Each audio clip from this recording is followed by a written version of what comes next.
Oi, pessoa. Tudo bem com você? Cenário diferente. Estamos num lugar diferente, né? Estou na Bahia. Se você escutar um passarinho, ó, tá? Eu estou aqui da Bahia, na casa dos meus pais. Vim aqui pra passear um pouco, né? Tem um ano que eu não venho. E então, hoje o tema que a gente vai falar é... Você já viu aí? Como eu esperei a morte, né? Da minha segunda mãe.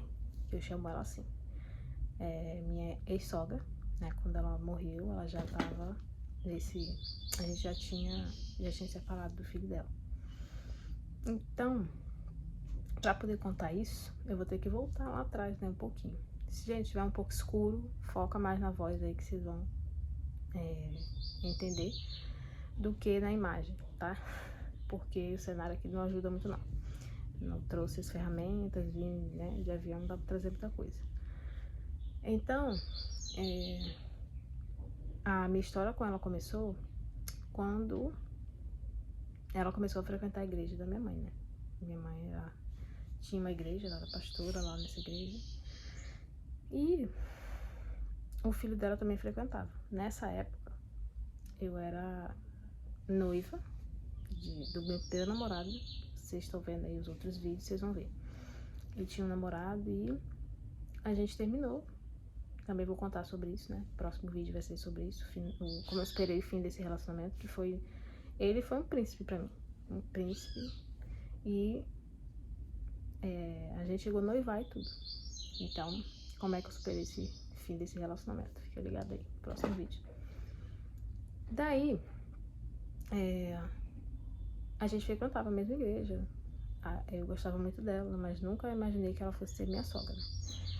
Enfim, aí as águas passaram, terminei o relacionamento. Teve um outro lance no meu início do relacionamento com o filho dela. Isso também é assunto para outro vídeo. Acabei namorando lá o filho dela. Ela muito cordial, sempre foi muito cordial comigo. Me ensinou várias coisas, me ensinou a cortar cabelo, me ensinou algumas coisas de... Ela era cabeleireira, né? Inclusive esse corte aqui, ó. Deixa eu puxar. Esse chanelzinho aqui foi ela que me ensinou. Então, a gente tinha uma relação muito boa. Muito boa mesmo. Ela me defendia com o filho dela, das coisas que ele aprontava comigo.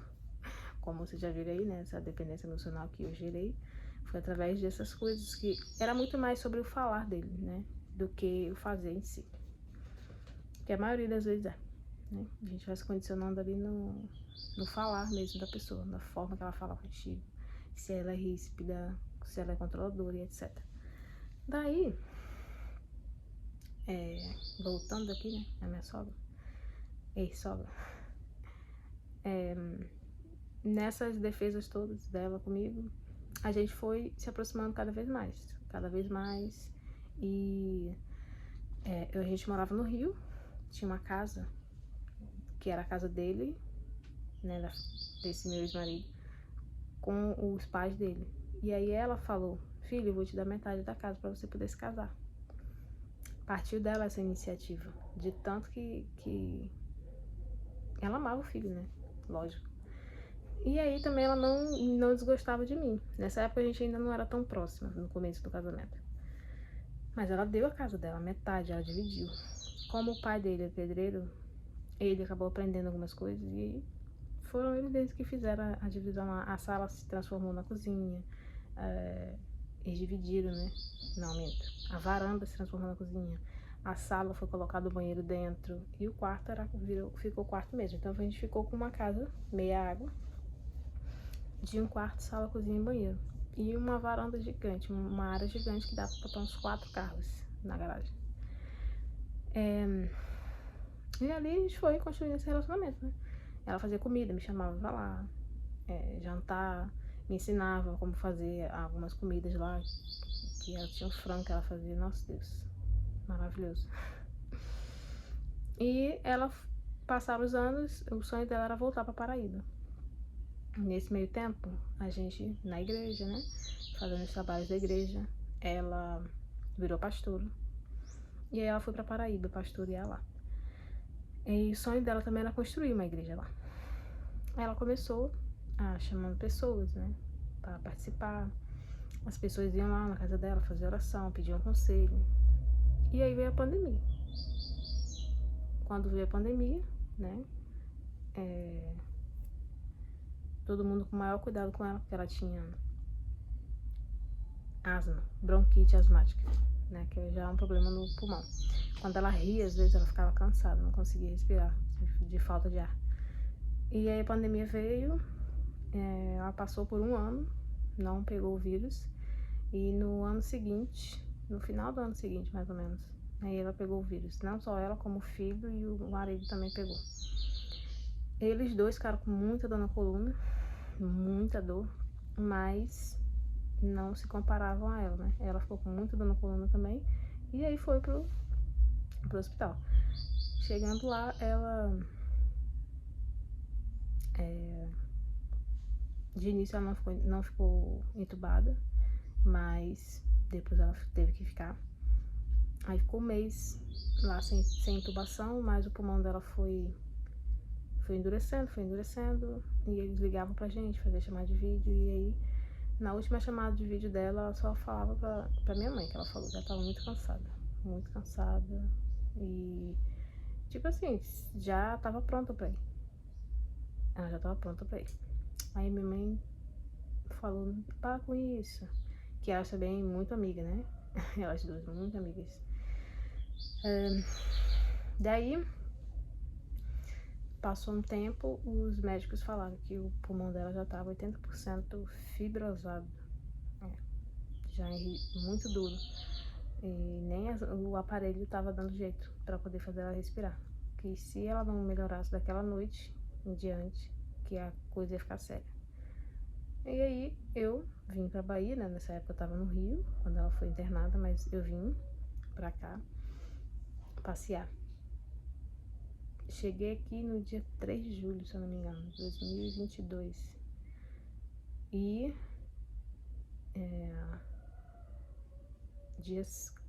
cheguei dia 2. Dia 4 ela morreu. Foi isso. Não, cheguei em junho, pro meu aniversário, que foi dia 18 de junho. Cheguei dia 15, se eu não me engano. E aí no final do mês, no início do outro mês, morreu no dia 2 um amigo da minha irmã, de Covid. Do nada, uma semana assim, foi internado e já morreu. E no dia 4 ela chegou a falecer. E minha mãe sentiu na hora, assim, sabe? Ela faleceu na noite, de manhãzinha já, bem cedo. Mas aí eles esperam, né, confirmar, várias confirmações e etc, pra ninguém ficar desesperado.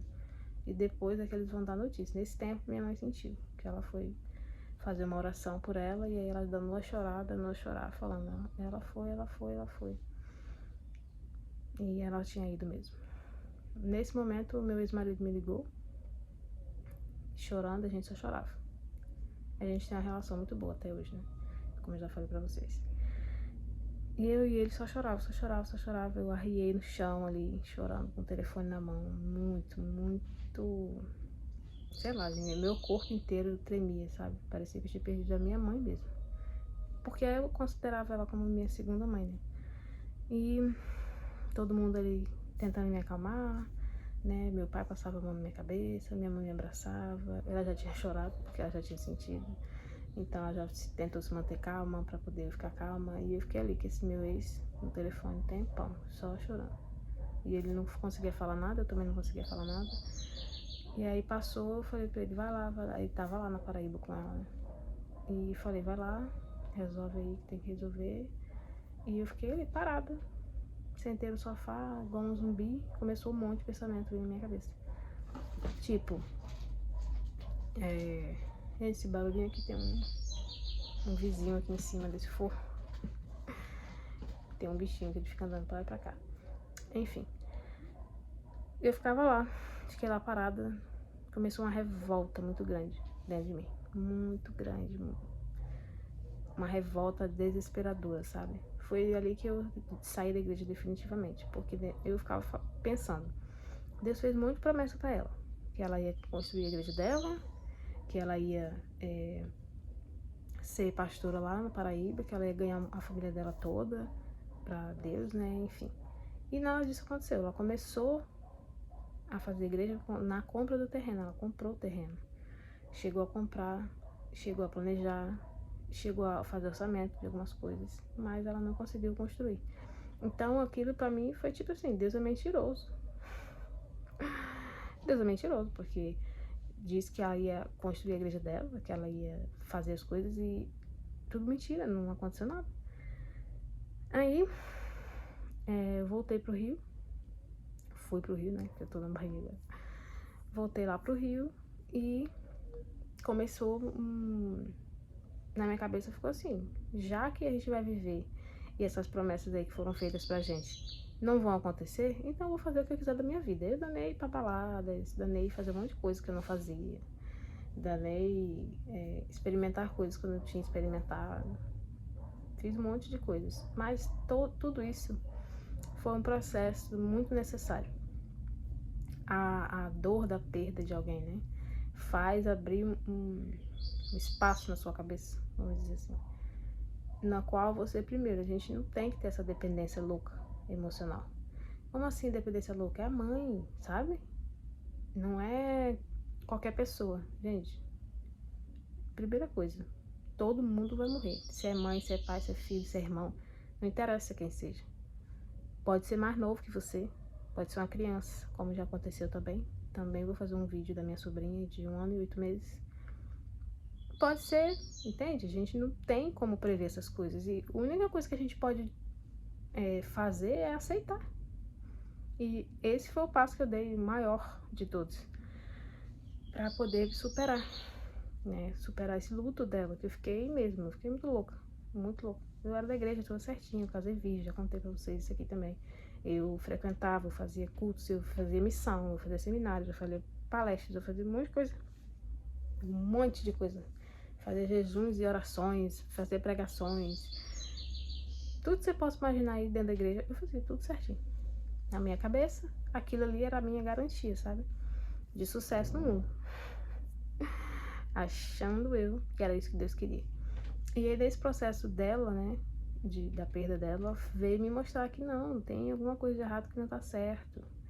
Deus não é mentiroso, porque como que ele consegue construir um universo tão perfeito ao ponto da lua, a lua fica lá certinho no lugar dela toda a vida, aqueles 4 ciclos da lua, o sol, as 4 estações, e assim vai, e sabe, tudo certinho, gente. É tão perfeito que as pessoas conseguem prever meses antes o que, é que vai acontecer com Marte e Plutão, era de Aquário, era não sei o que das quantas.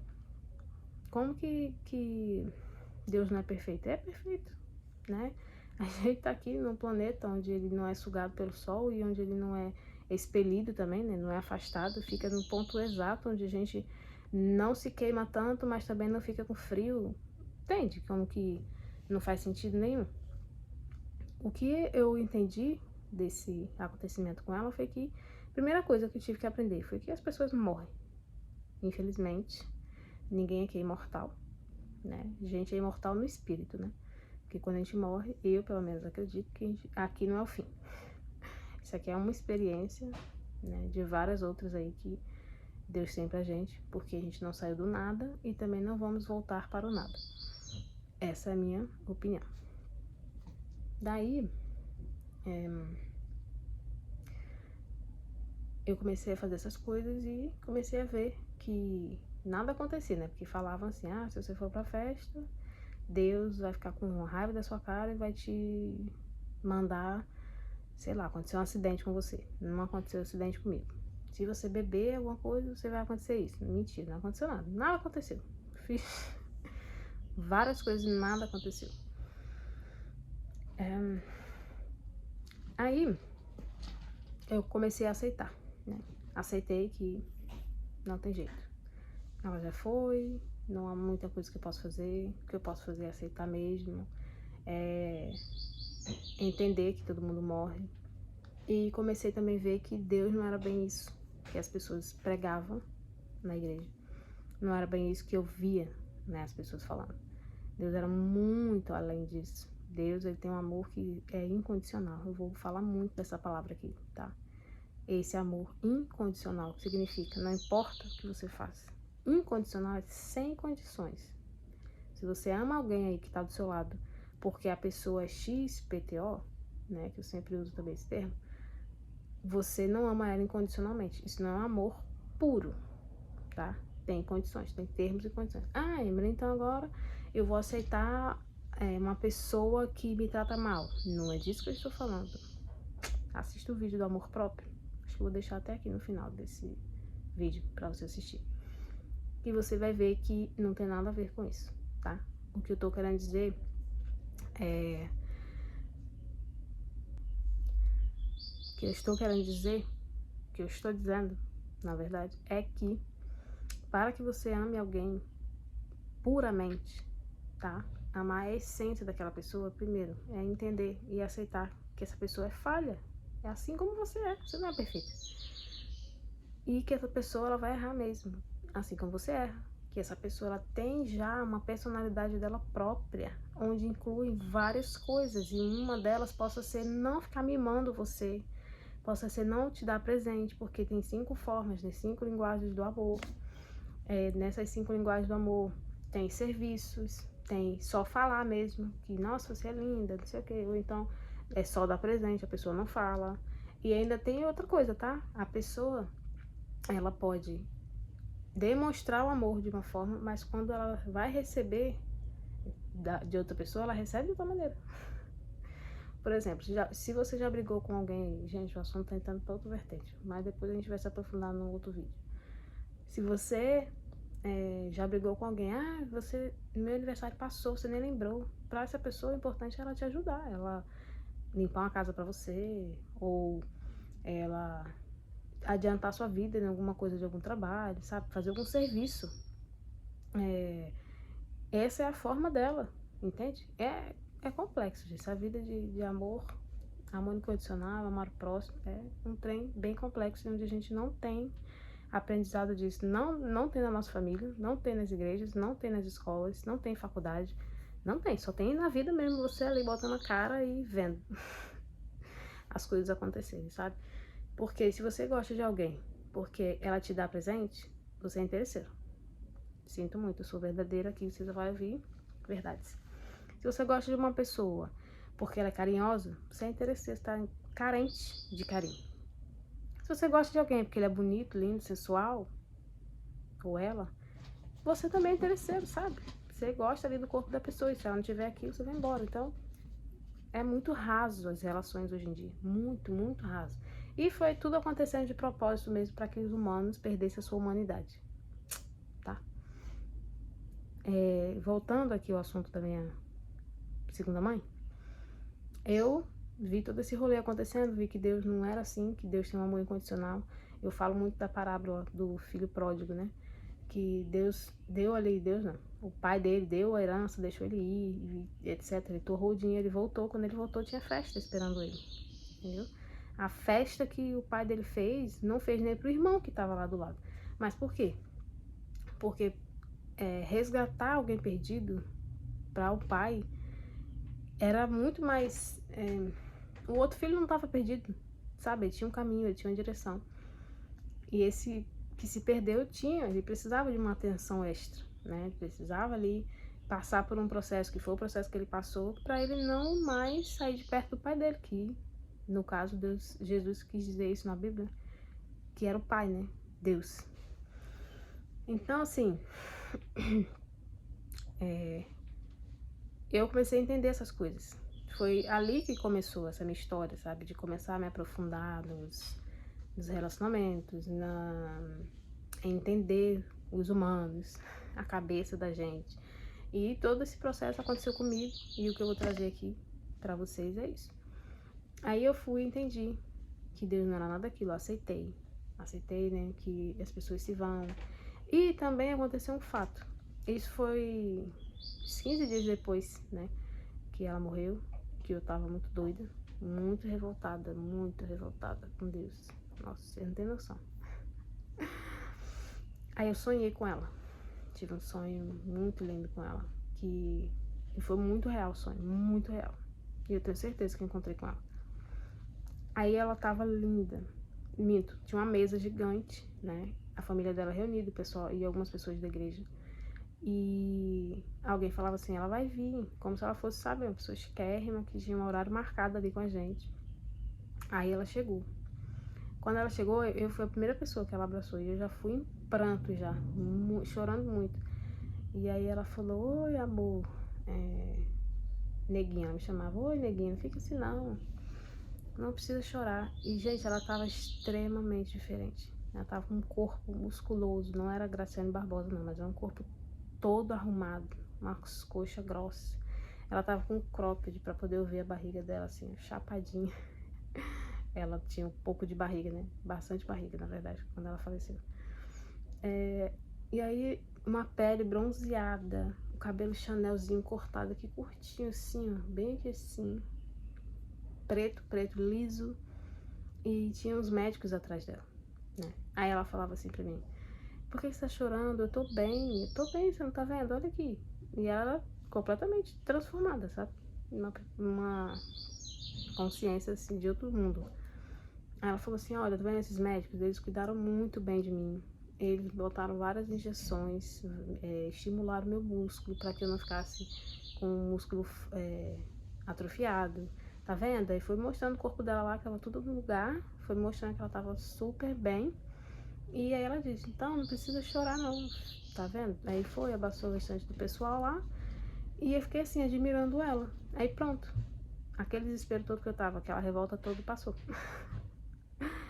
Passou e eu comecei a querer entender porque dessas loucuras todas. Sempre procuro entender as coisas. E eu fui descobrindo tudo isso que eu já falei, né? Que Deus não é nada daquilo, que essas promessas aí, porque a gente ia nas igrejas, tá? Você que não foi. A gente chegava na igreja e a pessoa falava, tem uma revelação pra você. E a gente, quando tá na igreja, a gente acredita. Deus me disse que você vai fazer isso, isso e isso. Por exemplo, disseram pra mim que eu ia ser uma cantora que ia cantar melhor que a Cassiane. E eu fiquei tipo, nunca gostei de cantar, gente. Que história é essa? Você vai ser uma cantora que vai cantar melhor que a Cassiane. Aí eu entrei no Ministério do Louvor da igreja por conta dessa profecia dele aí. Nunca aconteceu. Aí eu fui vendo, sabe? Mais uma mentira. A pessoa ela fica emocionada lá, ela quer falar alguma coisa pra poder dizer que Deus falou com ela e ela manda o que vem na cabeça dela. E isso foi com a minha querida mãe 2, né? Dona Marinalva. Então, não fica desesperado, sabe? Eu sei que falar não fica dá um estímulo. A filha dela até hoje, ela não superou o luto. Não importa o que eu faça, né? Que eu já conversei com ela, a minha mãe já conversou, o irmão dela, outra irmã, o pai, várias pessoas conversam. E ela até hoje não superou o luto. Isso já vai fazer 3 anos agora. Foi 2021 então, isso. Falei 2022, né? Foi 2021. Então, não adianta, sabe? Essa revolta que me gerou não me levou a entender. O sonho me fez aceitar muito mais, né? Depois que eu vi que ela tava bem, eu entendi. Isso aqui, ó, é só uma fase, né? Esse corpo aqui que a gente tem é apenas uma fase. O nosso real corpo mesmo, nossa real essência mesmo é o espírito. É onde a gente vai ser recolhido, todo mundo, e lá sim você tem a sua verdadeira essência. E foi isso que eu vi, né? Dela, quando eu sonhei ela com o corpão bonitão. Então, o que eu posso deixar pra você aqui, pra você superar esse luto e a morte, é aceitar, sabe? Você daqui a pouco você vai encontrar de novo com essa pessoa aí que você tá sofrendo. Você vai encontrar, então, o que essa pessoa iria achar? O que ela acha de você tá sofrendo? O que a minha sogra falou pra mim? Por que você tá chorando? Olha como é que eu tô bem, sabe? Tipo, ela tava sofrendo numa cama de hospital há mais de um mês ali. Muito mais de um mês, já ia fazer 2 meses que ela tava ali sofrendo. Então, o que eu egoístamente, né, queria que ela sobrevivesse. Ela ia passar por um processo infernal de recuperação. Primeiro, ela deveria ter que usar um oxigênio porque ela tinha bronquite. Então, eu vi muitas pessoas que se recuperaram. Ai, nossa, as pessoas guerreiras. Gente, é um inferno. Inferno, inferno. Ai, você tá feliz que ela morreu? Eu não. Foi ela que escolheu. Eu não fiquei feliz, eu fiquei revoltada. mas eu entendi, depois da morte dela que eu entendi. Até isso, né? Tem um episódio no Grey's Anatomy que fala na pandemia, né? Que a Meredith, ela... Vou dar spoiler aqui, não posso fazer nada. Eu não me lembro qual foi acho que foi 16 da temporada. Ela pega Covid e o marido dela fica chamando ela. Vem pra cá. E ela fala, não, tem que cuidar das nossas filhas. E aí ele, não, tem gente que cuida, sua irmã cuida. E ela fica ali, sabe? Sem saber se ela se entregava pra morrer ou se ela retornava. Então eu, depois de ver também esse episódio de Grey's Anatomy, me deu mais alívio ainda, sabe? Porque eu entendi, ela escolheu, foi ela que escolheu. Então, o que eu posso dizer é isso. Aceite a escolha de outras pessoas, tá? Isso é amar. Se você ama essa pessoa mesmo aí, aceita a escolha dela, porque de alguma forma, mas ela morreu assassinada. Gente, a gente não vem aqui de algum lugar, de um lugar erro. A gente escolhe experiências que a gente quer passar, a gente escolhe a família que a gente quer entrar, a gente escolhe muitas coisas que a gente quer passar. Parece loucura, né? Mas não é. Se fosse, se Deus pegasse você aleatoriamente e jogasse aqui na Terra pra sofrer perdas, sofrer abusos, Deus seria muito injusto, né? Mas a gente vê as experiências como coisas péssimas, coisas ruins, enquanto na verdade elas são experiências que nos fazem crescer, como essa experiência que eu tive da morte aí da minha ex-sogra. E isso me fez crescer de uma maneira absurda, crescer emocionalmente, que eu digo, e ter o controle emocional de estar aqui falando com vocês e não me emocionar em nenhum momento. Por quê? Porque eu aceitei que ela tá bem. Como que eu vou ficar chorando por uma pessoa que tá bem? Uma pessoa que mostrou pra mim ali no sonho, ela fez questão de me mostrar no sonho que ela tava bem. Ela fez questão de marcar um encontro. Você é louca, ele tá falando aí que a mulher marcou um encontro depois de morta. Eu tô falando sim. Porque eu senti que foi muito verdade. Eu senti o abraço dela como se fosse mesmo aqui na Terra. E todo mundo da família dela ali reunido. Então, como que eu vou ficar chorando por uma pessoa que tá super bem? E daqui um pouco a gente vai se encontrar? Não vou. Eu vou viver minha vida de maneira que deixe ela orgulhosa, feliz. E quando chegar lá, ela vai falar, tô feliz que você não deixou-se abater pelo luto. Então é isso, não se deixe abater pelo luto. Porque quem se foi, não espera isso de você, tá? Se a morte dessa pessoa aí foi de uma maneira trágica, pior ainda, você vai sofrer porque foi assassinado e você não tem muito o que fazer e a pessoa tá lá, já tá sofrendo porque foi assassinada. Porque é um processo, né? Quando é morte violenta assim, a pessoa precisa passar por um processo. E você fica ainda puxando ela, né? Não aceitando, não aceita, você não vai ressuscitá-la. Infelizmente, é um assunto delicado de se falar, mas eu preciso falar verdades pra curar você. Você não vai ressuscitá-la. Aceite. Solte isso. E a justiça da terra não se compara com a justiça do céu. Se você tiver justiça na terra, ótimo. Se você não tiver, não para a sua vida. O que é que eu tô dizendo de parar a sua vida? É de não querer criar nada, sabe? Uma empresa, não sei, sonho que você tem. Uma família, projetos, não sei quais são os seus sonhos, mas tira eles, pelo menos um. Tira um assim, né? Vai um passinho de cada vez, só um. Hoje eu vou fazer isso por esse sonho. E vai ser em homenagem a fulano. Hoje eu vou fazer isso por esse sonho. Vai ser em homenagem a fulano. E sim, você vai. Hoje eu tô aqui falando com você, que foi um projeto, né, meu, de muito tempo atrás. Muito tempo atrás.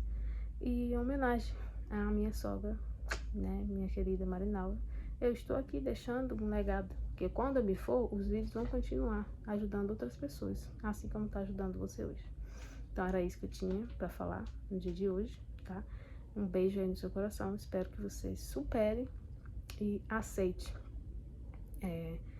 que todos vão, não adianta, tá? Todos nós vamos morrer.